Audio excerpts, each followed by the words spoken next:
Do you like playing with the cows more, or you like talking about the cows more? I like it. I like both of them.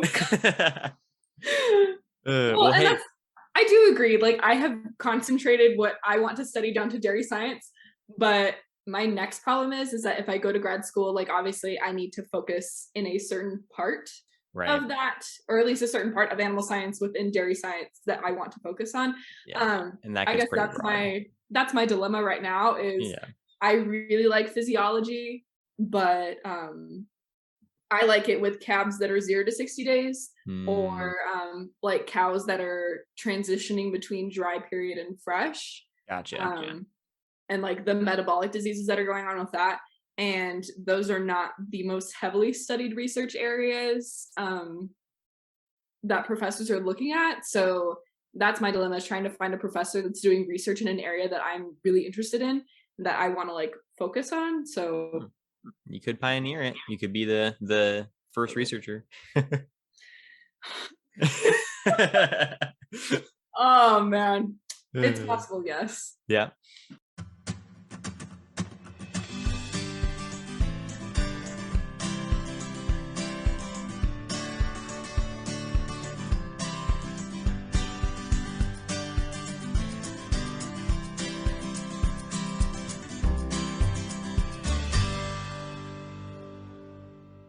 Hello, and welcome to Talk Ag to Me, podcast dedicated to improving ag literacy around the globe. I'm your host, Brandon Black, and in today's episode, we're catching up with an old friend. This is Abby, an old friend and co-host of this show, actually. Abby, go ahead and remind all the beautiful people who you are. All right. Well, good morning, everyone. My name is Abbi Prins. I have been on here. I don't know. It's been a little while, but I've definitely been on here a few times. I'm finishing up my last semester as a senior in animal science at Washington State University. I actually get to graduate next week, so time is just flying by, and I'm really excited to do this episode today with Brendan. Yeah, and like Abby mentioned, that it's getting towards the end of the semester, so everyone's frantic and busy right now. So I think we kind of just needed an episode to just relax and catch up on the old days and stuff like that. And as I mentioned, Abby actually helped me start this podcast in the first place. So you got to come back every once in a while, just see all the how the project we built has grown. Definitely.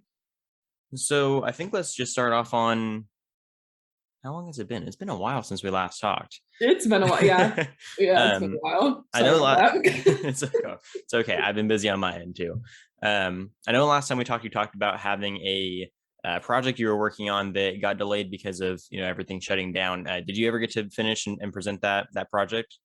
Yes. So, man, that was my sophomore year of college. I finished up my dairy genomics research project. So I took information from a previous study, I guess you could say, that they just genotyped around 800 animals or cows. And so I took all that information and then started my project of looking at fat, protein, and somatic cell count, and seeing if there were any markers within the genome that were significantly impacting those phenotypic traits. So I got to finish that up halfway through my sophomore year, and then halfway through that spring semester, we all went home for COVID, and I kind of did a little bit of work at home. Well, then the following year in March, well, I guess this past year in 2020 in March, I actually got to present my work. WSU has this really big showcase. We call it Circa, which is this showcase for undergraduate research.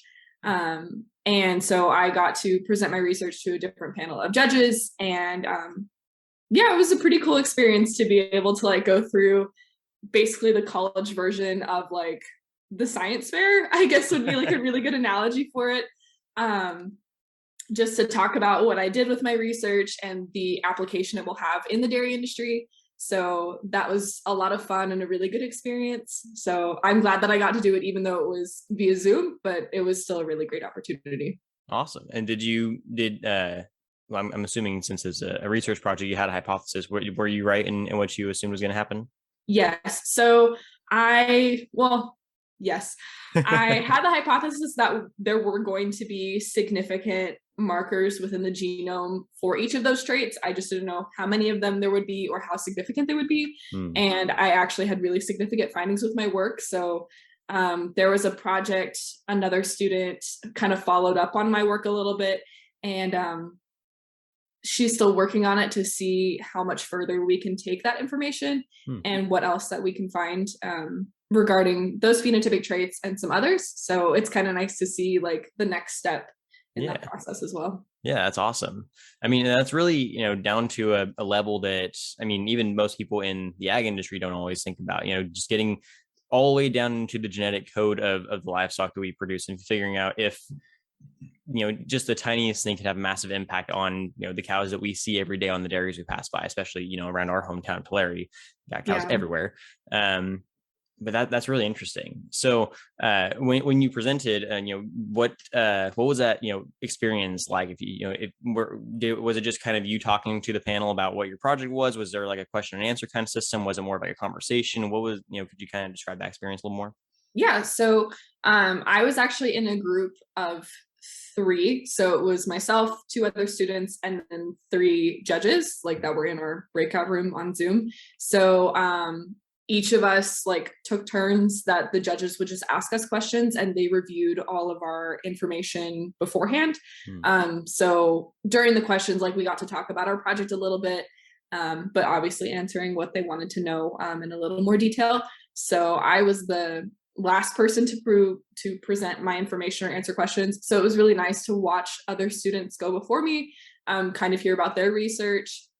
And then when it got time for me, it was really a rewarding experience to say like, yes, I found this information, like I did it. I had a mentor, but like I did the work.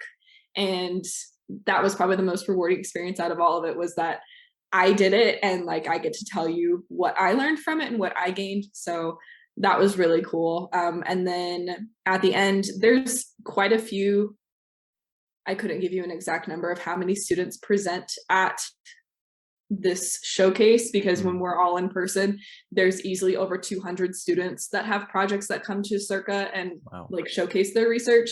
So I'm not sure how many of them did it on Zoom, but then they do a big award ceremony afterwards. But it was pretty cool. Like the judges, a lot of them were in very different areas, and none of the judges were in any of mine or my peers' areas in our group. So that was kind of cool for them to see like, wow, on the ag side, like this is what the dairy industry is doing.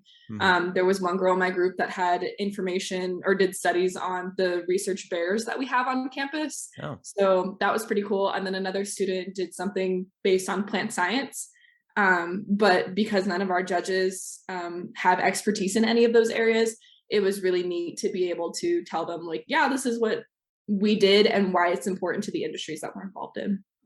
That is really interesting. I didn't realize that it was all scientific industries, not just ag. So that is kind of cool to get to see the blending of all those different categories. Yeah, it's everybody campus wide, so it's pretty neat to be able to see research from a little bit of everything. Yeah. Was everyone like you're looking at cow genes? A little bit, yes.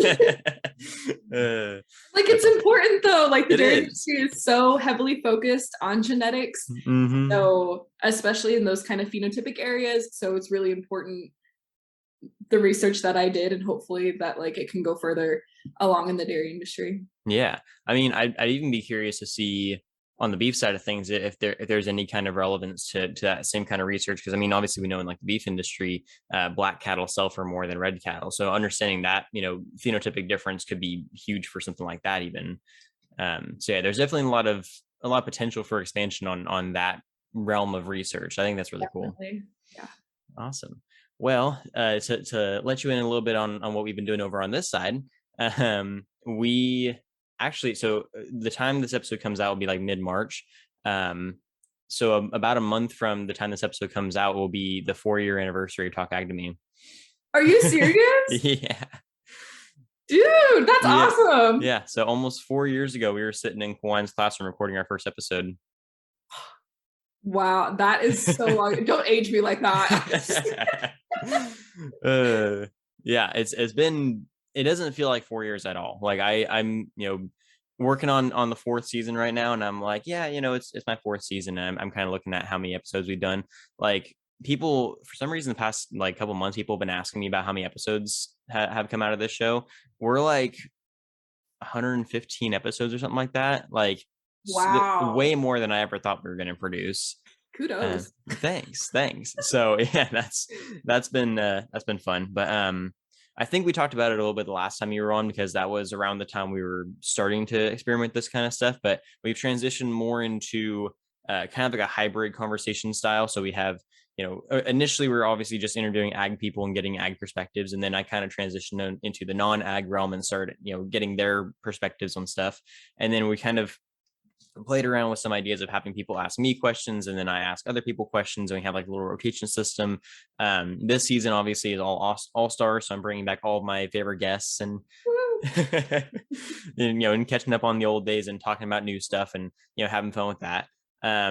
But yeah, it's kind of evolved now into having an ongoing conversation with the ag folks, but also continuing that conversation with the non-ag folks as well. So it's Talk Academy definitely went through some growing pains, but it's definitely, I think, kind of established who it is and what it's going to be from now on.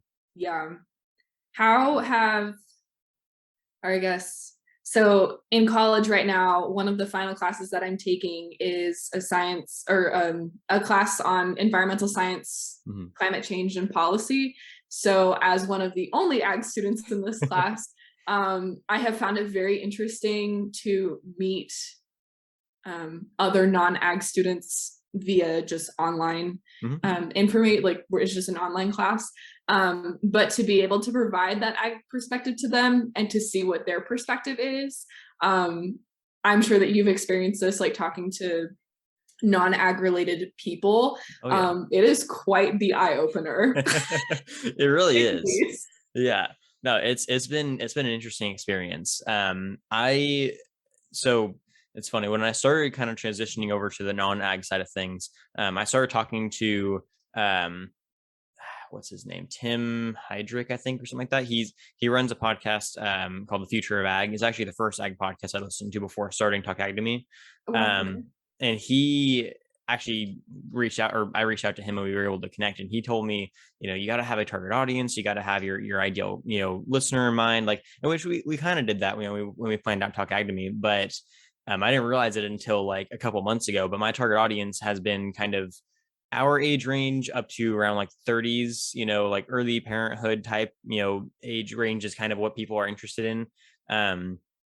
And so the conversations I've been having would be the kind of stuff that you would have in like a college classroom. It's the kind of people who are fresh out of college, or very early in their career. And so they're like trying to figure out the world, with the rest of us. And they're like, hey, what about this? And what about this? And what about this? And so like, I've had some people that have asked some really, really interesting questions, and some people that have asked questions that's like, I'm not going to be able to teach you anything. You're not even paying attention. Yeah.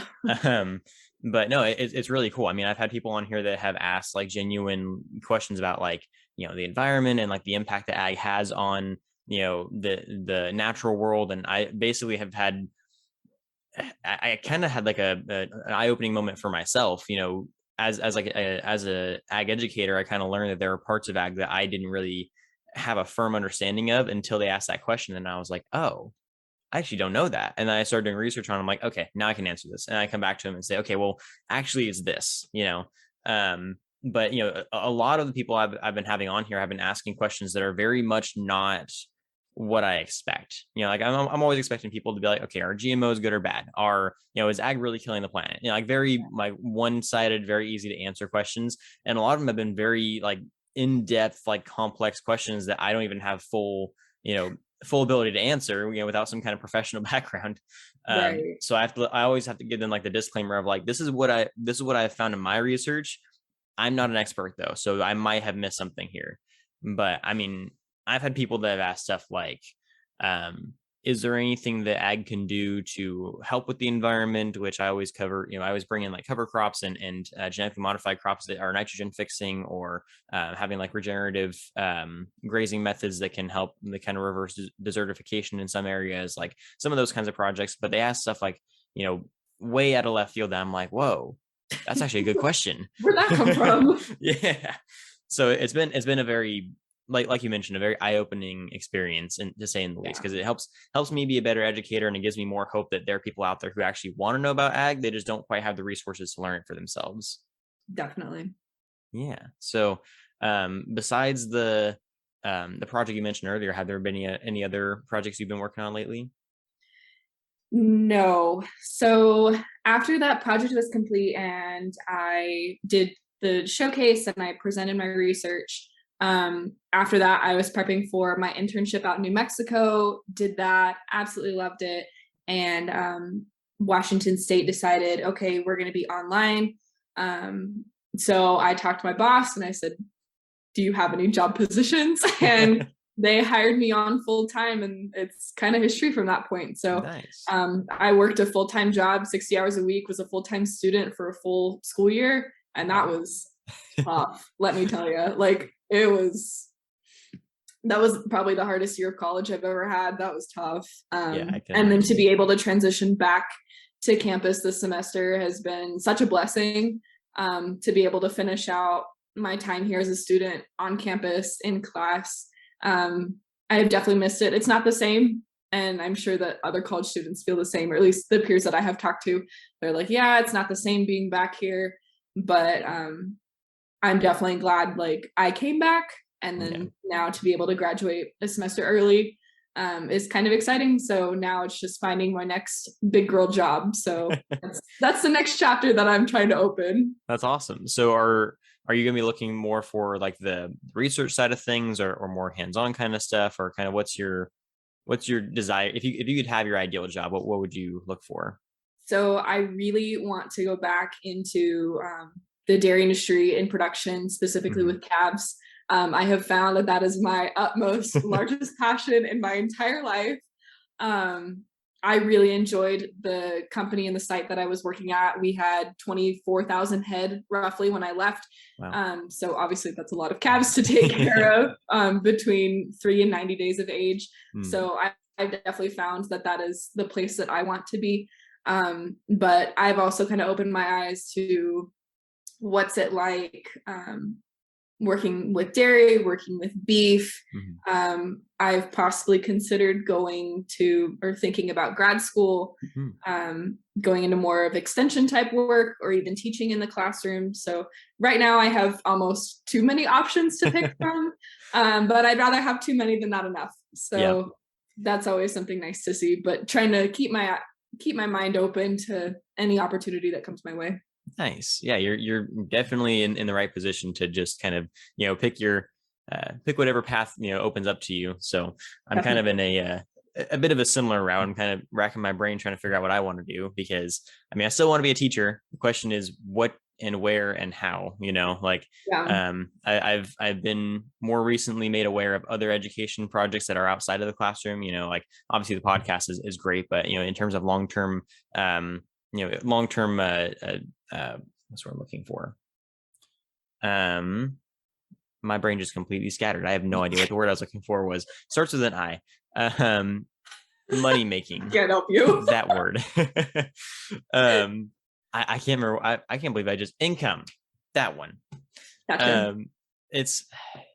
I mean, it's 10 in the morning, so I have no excuse. But it's been a while. My brain's a little scattered. I've been having I get it. a lot of finals prep. So, Really on that one. no, but in terms of finding a long-term income, the podcast really isn't in the right position to do that until Yeah. I have more money to invest into it. But I don't even want to do the podcast as a full-time income anyways. It was always supposed to be a side project. It's a Um, good hobby. it is, it's fun. It keeps me on my toes, keeps my research fresh. But other than that, like I couldn't do the podcast full time. I drive myself crazy. I have to be working with people and interacting and doing all kinds of stuff outside. And it's Yeah. just, that's how things have always been. But I mean, like there's other education projects that I've been helping out with, like Ag Ventures. They have their whole, education thing that I've been helping out, or not recently, but a couple years ago, I did a whole video series for them. I've been working with some other, like the Farm Bureau. I've been working with some other projects with them, and like there's been a bunch of research and education projects that I've been able to help out with. I'm like, maybe I could still teach, but not in the classroom. And would that be better for me? Or do I want to go this route? Or do I want to, like, so I've been kind Yeah. of, and now I'm trying to split between teaching high school and teaching college. And I'm trying to decide if I want to go that route, or if I want to go high school first and then college, or yeah. So I get you. There's a lot of opportunity out there that I just don't know where to go. Now I get that. And I've decided like if I go the teaching route, I would definitely teach college. Mm-hmm. A friend of ours, or of my family, he talked to my mom one day about it. He's like, "Oh my gosh, like Abby's considering a master's. Like she's so into science. Like that's like her deal." But he told her, he goes, "You know what? I think she would make a great college professor because." Mm-hmm. Depending on the grade level you choose, if you choose a younger grade level, you do it for the kids or Mm-hmm. like the people the age, you do it for the age. Right. But if you go the upper grade levels in high school and into college, you do it for the subject material, which I think is where you and I are very similar in that, is Yep. that we enjoy the subject material. So obviously I think you're on the right path going high school or college. But I've already made that decision. If I do decide to teach, it will be at the college level, Mm-hmm. just to have those like deep intellectual conversations with people who are interested in the subject material. Yeah. No, I definitely am on the same page with you on that one. And I could 1000% see you as a college professor. You have the energy for it. You I have thought about the, it. I mean, you definitely have the knowledge. That part's already down packed, but you have like that, not to say you don't have the patience for high school students, but you definitely have more of the attitude for a college class, Yeah. And Yes. so you definitely like, you have the excitement to get the kids engaged and want to learn about it, but you're also are like, if somebody gets you talking about dairy, you're going to go way over the heads of any high school students. Probably. But no, I mean, that's how, that's how I am too. That's why I've been so split on it, because like I can teach on the high school level for the students. Like I could be there for the FFA stuff. I can do the public speaking stuff. Like that's the part of it that I'm really passionate about. Mhm. But there's so many subjects that I want to teach that I would have to be on the college level just to be able to have a class open to teach that. Like, So I wonder if you could teach at the college level and then be a coach or like a member of the board for an FFA program so that you can still be involved, but like have that upper level teaching. I can see that, and I was actually kind of considering that too, kind of something that like Krim does, except backwards, because Krim does like 8th grade, and then she helps with the exempt team and all that kind of stuff. Right. So I might look into something like that. All of my advisors were like, hey, just try a couple of years of teaching high school, see if you like it first before you go straight to college. And I was like, Definitely. that's not a bad idea. Yeah. But like, so I'm actually designing curriculum for a class at Fresno State right now. I'm trying to get this class started that if I do my master's, which they're really trying to get me to, and I'm on the border of it.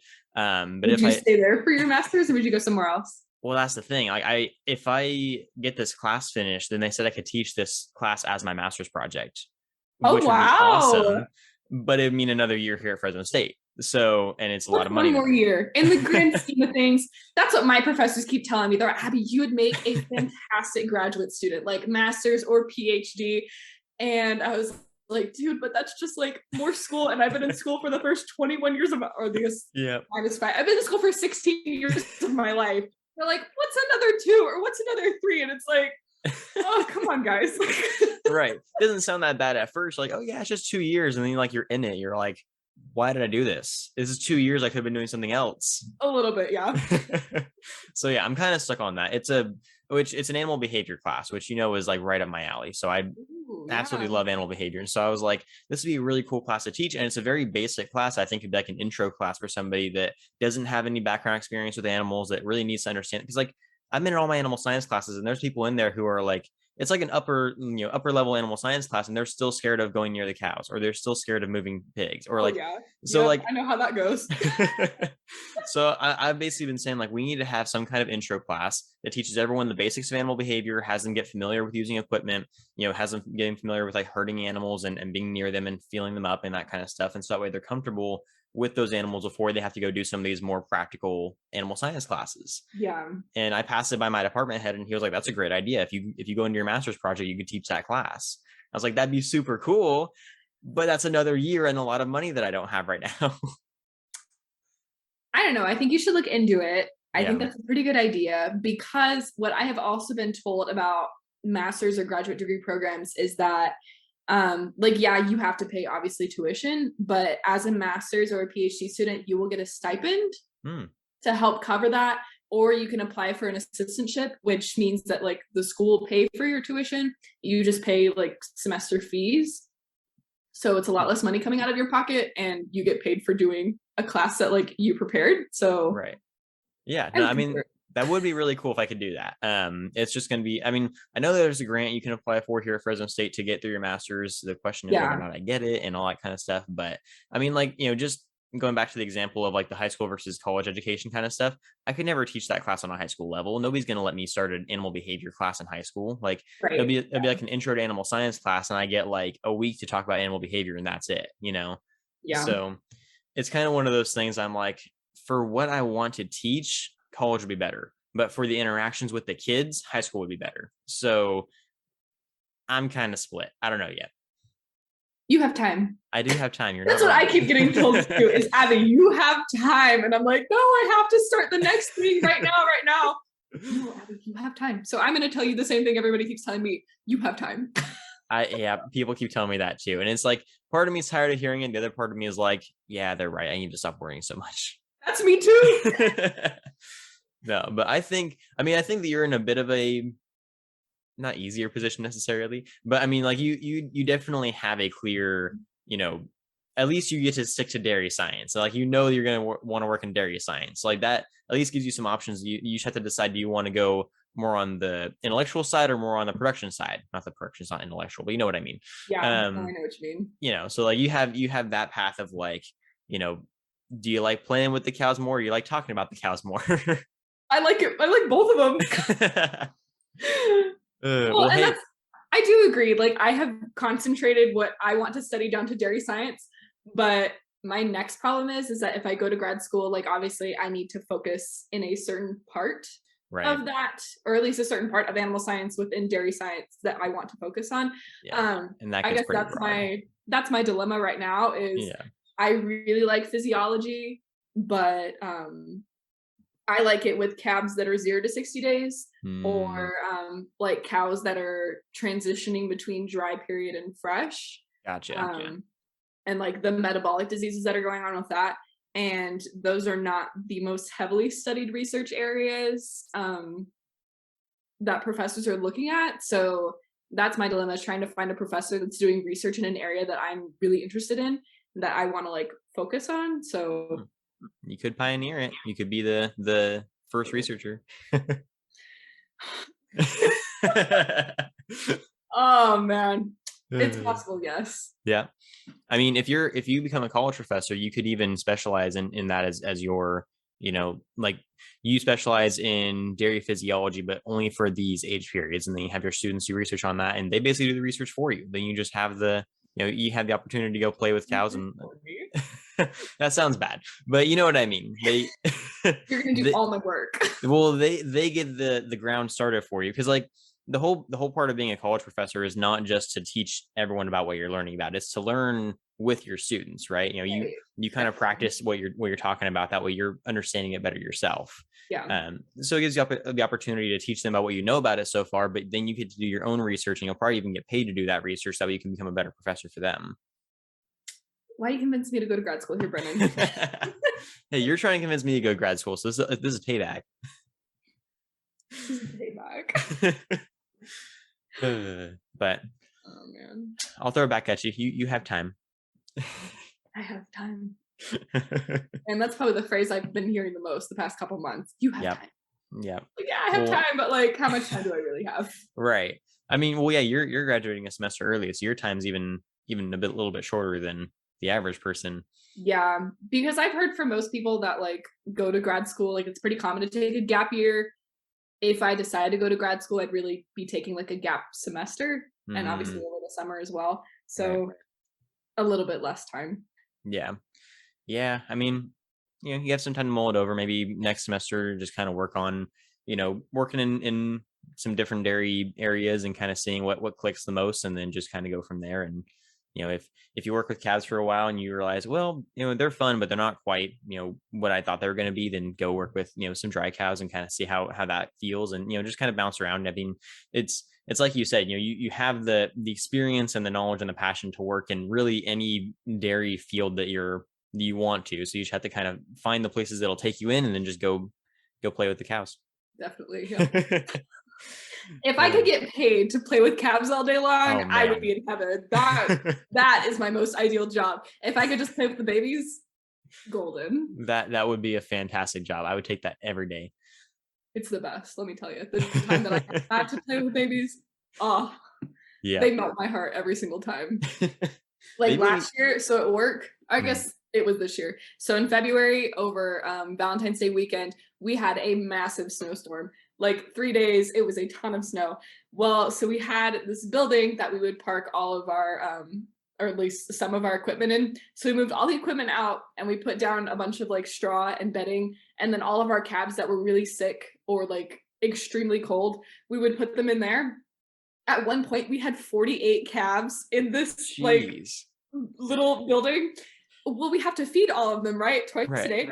So myself and another coworker, like we would make bottles and we would like take all the bottles like off the trailer and we would go across like the road, like the road, whatever. Yeah. We would just go across to go to the building, and we had this whole system going on of that we would each have two bottles in our hands to feed babies, and then we set up like bottle holders that there was like 12 of them that could stand around in a Oh, circle, man. like drink from a bottle at the same time. I'm gonna send you pictures because That's awesome. it was literally the best. And so then, like, they drink milk, they kind of get milk drunk. So then they're like running around all over the place. It was the best. And That's then at that awesome. point, I was a mixer. So, like, I would mix all the milk like throughout the day and do Mm. cleaning and all that kind of fun stuff. So I got my shift was from 3:30 a.m. to 2:30 p.m. So at 2:30, when my shift was over, I was like, I'm gonna go sit and play with the babies. I sat in there for 2 hours, and my coworkers came in at 4:30 and they were like, Abby, why are you still here? And I was like, I'm kind of procrastinating, not wanting to do homework, but like, look at them, look how cute they are. So, Yes, little baby things calves like are that. the biggest influence on not getting work done ever. Definitely, yes. That's awesome. Okay, so I actually this reminds me of something that I had thought up a few months ago, and I was Okay, like, is this a stupid idea or would this make a fun research project? hit me with it. Because this is how I always am. Every idea I have could either be a fun project or a stupid idea that is just something I want to try. Okay. So from an animal behavior perspective and from a production quality perspective, I have always been curious about, because you know about like Wagyu beef, how they like massage them and feed them beer and all that kind of stuff. Mhm. So I've always been curious about like if we took calves at a young age and just kind of like played with them, like just did a whole bunch of like fun activities with them, not like fun activities like you do with like a human kid, like you're not you're not having them learn shapes and stuff, but I mean like like chasing them around and you just after you feed them, when they're all like you said milk drunk, you just kind of like mess around with them or you pet on them every day or whatever. If you just kind of have like that one-on-one interaction with them, and obviously you have to be on a small operation so you could do it with all the calves, but you do that for a while, if that has any lasting effects on their production quality, if they have better milk, if they produce better meat from the beef side of things, if they're generally easier to work with, I mean, like would so basically what I'm saying is if we started a calf nursery with I have the perfect story for this, and I oh think this man. might answer your question. So I think it's a really good idea. Okay. One of my professors here actually, like I've been talking to him quite a bit about what I did at work, if I had questions, about a necropsy or how to Hmm. treat a certain calf. Like he was the first person, on the academic side that I would call. So I'm talking to my professor and I'm like, man, Martine, like these calves, like they get out of their hutch because they think it's absolutely hilarious. Like, you know how a kid just like escapes and Yeah. like thinks it's awesome and they're like running away from you, or like your dog has something in their mouth that like is not supposed to be there and you chase after them and think it's hilarious. Right. So it's the same thing with the calves. So I was talking to him about it and he goes, yeah, Abby, like there was one day I was working with a dairy farm that like raised their own calves out in Colorado, and they had what they called calf kindergarten. So they had a time like 30 minutes or an hour, however many days a week, that the calves would leave their individual hutch and they'd put them in a group setting. And so they get a lot more of that social time, Hmm. which I thought was super awesome. I was like, oh man, that must have been like the best experience ever to have like all these babies just like together and socializing. Yes. But there's research on it that when calves are paired together at a young age, that like they will do better when they transition into being a lactating animal Hmm. and things like that, because cows are very social. Right. Um, like we all know that cows all have their best friends and they all want to like Mm-hmm. hang out together. Well, it's the same thing starting from a young age. Like that's very, it's just wired in their DNA that like the social aspect is what they need. So I'm pretty sure that there is research on it, or there's probably in the works of having more research on it, that if you start pairing calves up at a young age, that they transition better into group setting as an older calf or into the heifer stage. And then from heifers to lactating cows, that they just do better because they know what it's like to be in a group. So Interesting. um, we've also seen like pairing calves, they call it like twins, Mm-hmm. that you have groups of two calves in each hutch. If there's two of them, that they can watch the other calf. Usually they eat better. They have a less chance of getting sick because they're interacting with each other. So they're exchanging obviously good and bad bacteria. Mm-hmm. So if they're going to get sick, obviously they both get sick together. But if they're together, they're being exposed to more things Mm-hmm. rather than just being in an individual hutch. So that's what I know about that. But I definitely could see you doing research on that, having some kind of calf kindergarten and like beef or dairy, and to see like how that affects them as they get older. So So here's what we're gonna do.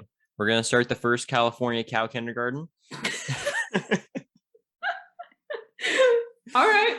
You'll manage the calves. I'll do the research on behavior. That way you get to play with, yeah, you get paid for playing with calves, and I get my answers, and then we'll teach Sounds it like to a our great students. business deal. I like it. I don't know who's gonna pay us, but we'll figure that out along the line. We'll figure it out. We'll just advertise it to all the dairies in the area. Be like, hey, you guys have way too many calves for your hutches? Just drop them off at our cow calf kindergarten, and they'll be great.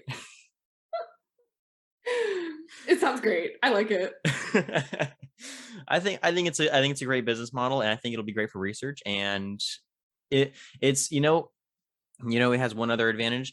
It could eat well, actually this could be a disadvantage too. It could either make or break our relationships with our vegan friends, because they'll be like, oh, you're taking care of calves, but then they're gonna be like, you just raised those calves to die. So it could be a hindrance, Yes. or it could be like, hey, look, we're actually like playing with calves. We don't hate them, like we're taking care of them. Right. So there's all kinds of opportunity here. I think this is a great idea.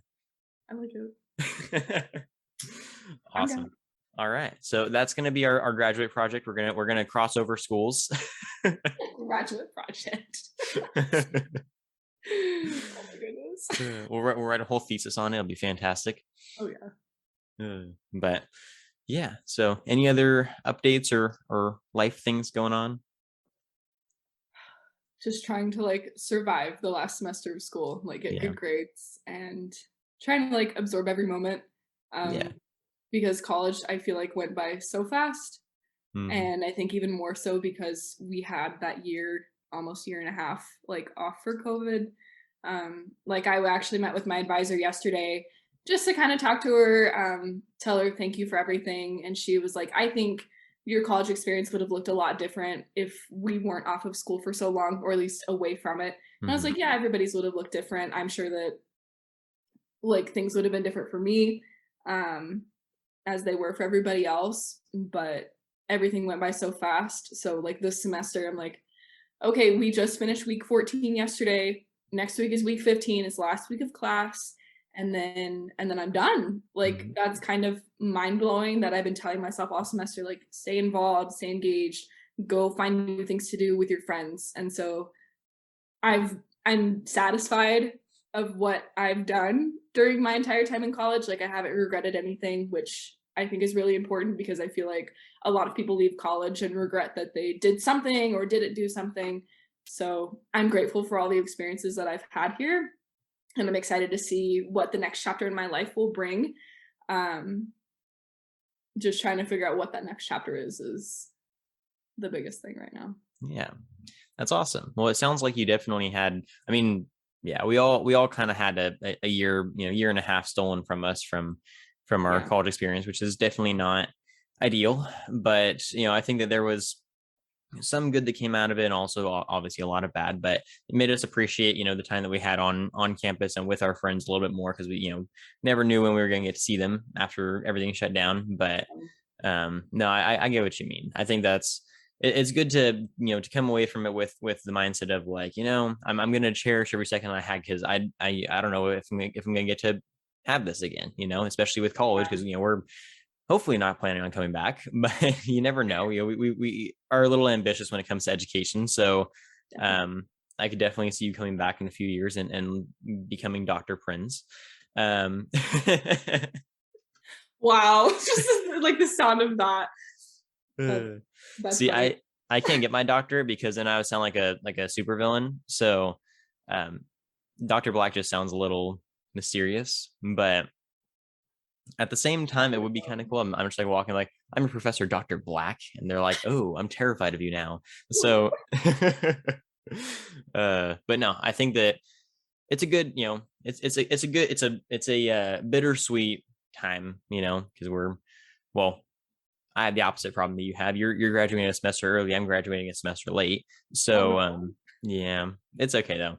I started my minor last semester, and that like pushed everything off track. So I'll have like my last semester of just like 12 units. Like it'll be absolutely nothing. So I'll just be putting along doing that. Yeah, and then I'll start my credential program, and then if I listen to my advisors, my master's program, and then start teaching or doing whatever else I decide to do at that point. So it'll be fun. It's weird to think that we've been in school for 4 years already, in college for 4 years. Dude, I know. It's kind of crazy, especially because like last year, so I started my internship in the summer of 2020, and then I got hired on the week after my internship ended. And then I stayed on until August, like the week before I came up here. And to have that time of like, wow, this is my first like big girl job. That was kind of cool. I'm not gonna lie. Yeah. My friends and I were all, oh my gosh, Abby, like that was your big girl job, like your first one. And to have that kind of experience was really eye-opening, to like make good money in college and to like use that time as best as I could. Like I really appreciated that. That was like probably the biggest blessing of COVID, is that like I got to start and like do my big girl job for a year. Yeah. That was pretty cool. And then to come back, speaking of like being Dr. Prins, so my friends and I would have a study group because we're all in physiology together, which is of course 400 level animal science physiology class. Of course it's going to be hard. Right. So we're all studying together, and we have this really big whiteboard, and we're each like drawing a whole like all of the mechanisms and stuff. And they're all, okay, Dr. Prins, enlighten us. That's awesome. Like, okay, yeah, I guess we could try to do that. And so we would each take turns calling each other doctor, which I thought was kind of fun. That is fun. That's awesome. Yeah, that's a good time. No, I think that there's gonna be a lot of changes for our generation of college student, just because they had to go through something that no other college student had to go through, really. We all had to adapt to different things, although in a lot of ways there were there was a lot of opportunity out there that I don't think we would have gotten before. Like you got your big girl job. I learned I learned a lot about sorry. I learned a lot about online platforming a lot more. I was able to expand the podcast a lot more because obviously I was stuck in my room all day. So what else am I going to do? Yeah. So I would have never even thought about using Zoom for episodes before, and then because of school, I became very comfortable with Zoom. Dude, Zoom is like everything now. Oh yeah, it's like if you can't make it to a meeting, you can Zoom into it. If it's something if there's a conference across the country, you can Zoom into it. I mean, like everything is on Zoom. Yeah, it's crazy. But no, I got to learn a lot of that kind of stuff. I will say my social abilities went away after a while. I had to like kind of relearn how to be a person. I think everybody did. Yeah. But I'm finally getting back into like my public speaking stuff and mentoring students again, and teaching, like, because I used to do a lot of like public speaking classes before everything shut down. I did some in VR, I did some in person. I was mentoring some FFA and non-FFA students, some college students and stuff like that. And since the shutdown, have not been able to even properly give a speech, let alone teach how to give one. So I am finally back into that. So it's like, now that we're rebuilding the world again, and we're able to take away some of the skills we learned during, COVID times, it's kind of it's a very different place now. Definitely. I definitely like, I like how you said that, like relearning how to be a person. Yeah. Because of course, like working in the dairy industry, it is very Hispanically populated. And myself and I think 4 or 5 other coworkers like could speak English. all the rest of my other 40 something coworkers could only speak Spanish. Mm. So my bilingual went through the roof. That was definitely a skill that like I'm really grateful that I learned, but Yeah. also like how to be a person to come back and shift from the dairy and speaking Spanish over 10 hours a day, 5.5, 6 days a week, to come back to the college setting and only having one person, like only be able to like speak Spanish with one professor. Like I Right. obviously speaks English, but Yeah. like to be able to transition, like I don't have anyone here to like practice my Spanish with, and like relearning how to communicate basically in English all over again. That was definitely a really big struggle for me. Is like, okay, English is hard. Like I know how to speak Spanish now, but like how do I go back to like speaking with American people? Right. So yeah, That's great. relearning how to communicate in English again. That was, it didn't take that long. Obviously, it's like riding a bike. Like you figure it out pretty quickly, but Sure. the first couple days were pretty tough. Yeah. No, I know what you mean. Even from like a, technically it's language, but even like from a body language perspective, I mean, going out and talking to people again, like very different interactions, than like usually, you have like your Portuguese and Italian hands, you're all over the place, like you're very energetic. Yeah. We very much have that like expressive personality. Going back to school, this semester, I've been like very like I haven't been as eager to participate in class because I've always been like scared of answering questions again for some reason. And like, Yeah. just going and talking to like even like my friends and professors that I used to be very close with before everything shut down, like just trying to talk to them, like I'm just very like I just kind of sit there and I don't really know, like, like I don't have like that same like shoulders back, hands out kind of, Yeah. approach that I used to have. It's weird because you're just like, who am I? I'm not the same person anymore. Like Yeah. I have to relearn all this stuff. Well, and that's hard too, because like I don't know about you guys, but for us, like if we're in a university building or obviously like in class, we have to Mhm. wear a mask, and Mhm. it's so hard to recognize people. Oh yeah.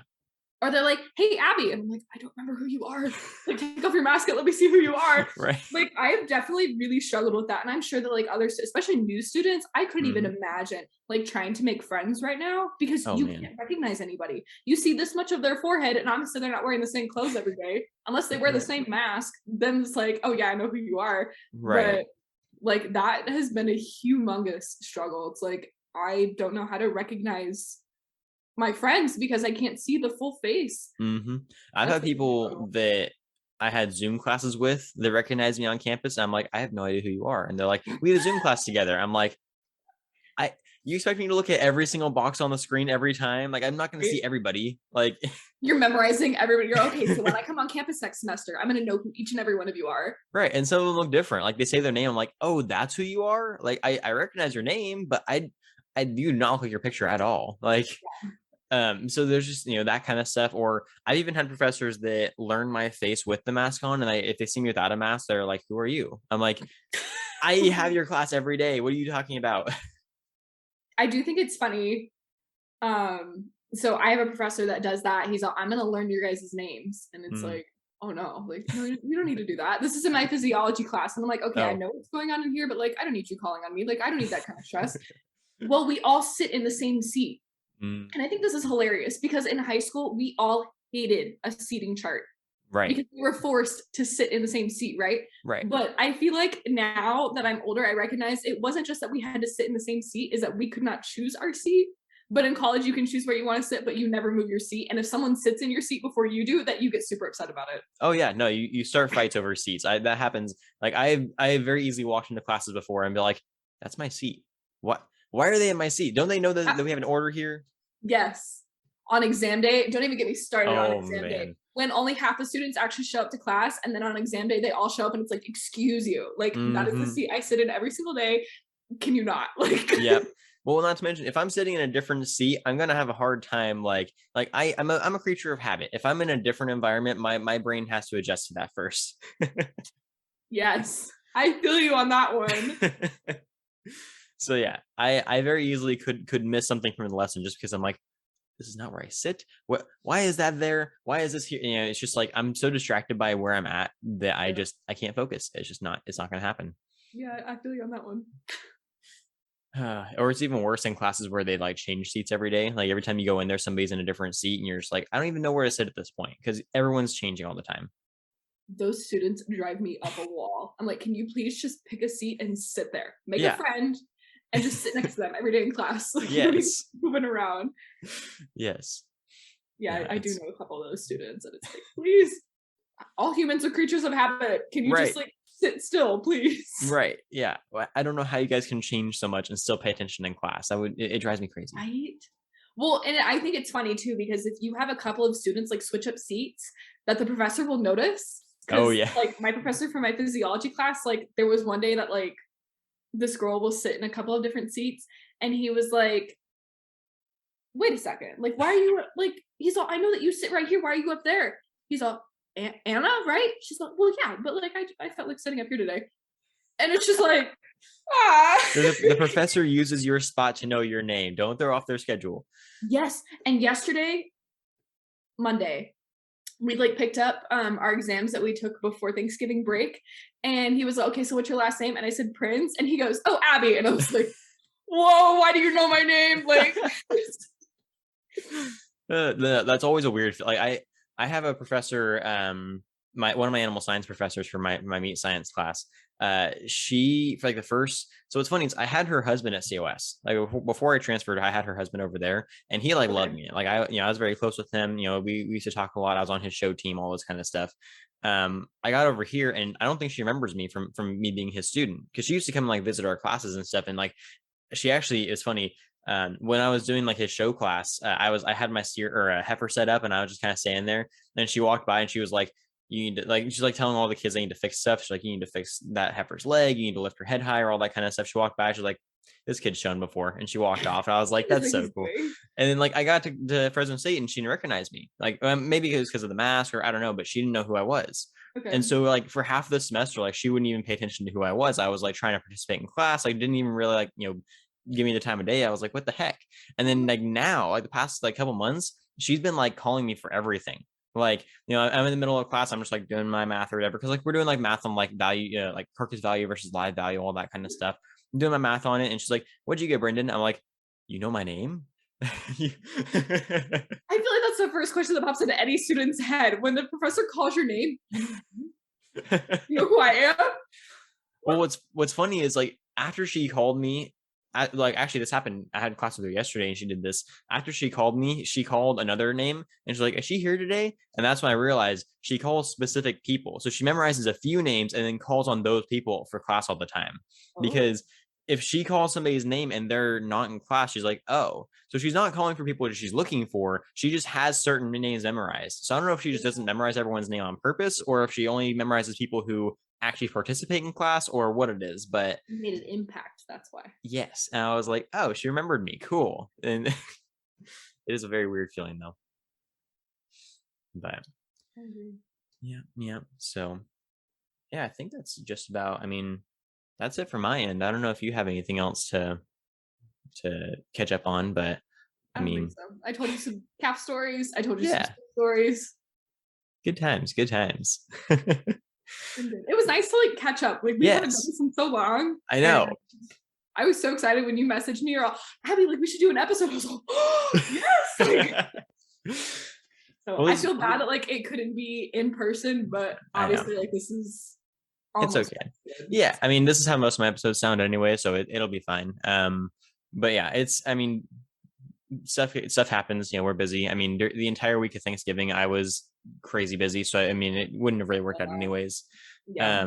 But and no, it was like this is why I wanted to do the All-Star season, like have all my friends on, like get to like talk to people and like catch up, and like they're all people I haven't talked to in like a year, so I'm like, ooh, I need to catch up with you, and like I haven't talked to you in probably over a year. I mean, It's been a long time. I think the last time we talked was for the last live episode we did, which was maybe That Cow was Appreciation Day or something. yeah, or before it had to have been before the summer of 2020 because that Yeah. was the last time like I've been in California for longer than just a week. Yeah. So it was, I mean, I was still at Um, COS, so it was before COVID and everything. yeah, Yeah, it's been a while. It's been like almost 2 years since last time we talked. that makes me sad. Me too. That's so weird.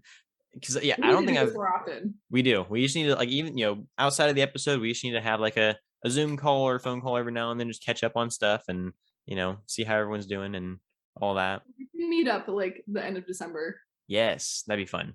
We can go have lunch. Yes, I would like that. Get some relaxation time outside of school and stuff. Heck yeah. Yeah, good Sounds times. like a plan. Awesome. Well, usually I have my guests kind of promote everything that they're working on, but you're not exactly the usual Wrote podcaster. graduation and graduating with great grades and that everything's like going well. So Yeah, I've had guests sometimes that come on here that like aren't podcasters or anything. I'm like, well, I don't really have anything for you to promote, and they're like, drink water. That's my PSA for the day. drink water. So, all right. Well, I'm gonna say eat beef. Yes. Study hard if you're a student. Work hard if you're employed, and well, I guess if you're not employed, just like work hard with whatever you're doing and stay focused. I like it. Wise words from Dr. Prins. Why you encourage me still to go to grad school here, Brendan? I have to. It's what I do. But I always push people towards higher education. All right. Well, it's actually not. Same for you. All right. I'll hold you to that. I'll go through grad school if you go through grad school. Oh, dude. All right. Find me the right professor in the right school first, and then we'll think about it. Oh man. For dairy science, that's gonna be tough. I've been looking at like University of Minnesota. I was gonna say like Wisconsin or something might have something. Yeah, a lot of the dairy schools are like the upper Midwest, and I'm like, dude, it's really cold up there. But yeah, that might be a little rough. I'm not sure I can help you much there. I have a friend in Wisconsin that might know, but she's not like a dairy person, so I don't know if she knows any of the college professors up there. Non-dairy people from Wisconsin? I guess it's like same thing. Like California, like you have like the dairy and ag people, and then like the coast people. Right. Obviously, I know that there's like more segments in that, but like stereotypically, like that's what people see California as. I remember I did an episode with this friend. She actually has a podcast too. She's getting ready to retire from her podcast, which makes me sad. But she the first episode we ever did together, we were talking about Wisconsin and California, and I was like, yeah, like we kind of trade off who's the top dairy state, like you guys get to have every now and then, but like we're usually top. And she was like, so what you're saying is Wisconsin, the dairy state, is not always the dairy state. I'm like, exactly. And so we had like America's dairy land. Yeah. But California is the dairy state. Yeah. So we had this whole like mini debate, and I was like, you're not even an ag person. What do you mean you're trying to defend the dairy industry in Wisconsin? Like, come see our dairies before you try to defend your own. Like, right. But it's so like that was like the running joke every time she came on, because she's been on 2 or 3 episodes. Every time she comes on, we always talk about like, oh yeah, there's like the good dairy state, then there's Wisconsin. Like we always kind of like pick on her for that, and she like because she has like a not a strong, but she definitely has a Wisconsin accent, so she always like tries to like kick it up a notch with her Wisconsin accent every time she's on. That way she can like trash talk Californians. But it's great. It's a very fun little rivalry, and it got her to like actually like do some more research on Wisconsin's dairy industry, so it was cool. But anyways, yeah, we'll talk about graduate stuff after graduation. That's okay. Probably a better time for it. We can do that. All right, and maybe by then I'll make up my mind about what I want to do with my life. You have time. That's okay. That will be my last piece of wisdom and advice. You have time. I love it. Great. That's a great note to end the episode on. That doesn't matter what you're doing or where you are or who you are or what your background is. You have time. Heck yeah. All right. Well, I think that kind of wraps it up here. You had your final word in. I have nothing to add to that. So thanks again, Abby, for joining me. It was a lot of fun getting to talk again. Well, thank you for having me on. Such an opportunity and such a blessing. I always love when we get to have an episode. So yes. Thank you for having me. Yeah. I mean, it's like we said when you first left for Washington, even though you're not the co-host anymore, you're always part of this podcast. So you always have a place on the episodes. One of these days we need to have just like an episode where you just come back as a co-host just for like one episode. It's just like you and me and like one other person, and we have like an old fashioned episode again. I'm down. All right, let's do it. But that's for another time. For now, I'd like to thank all of our guests for tuning in and for always supporting this podcast over the now 4 years. That's weird to think about. It's even weird to think about that we were in high school 4 years ago. Um, we're so old. We're so old. But yeah, so I hope to catch you all next week. And don't forget, if you ate today, thank a farmer.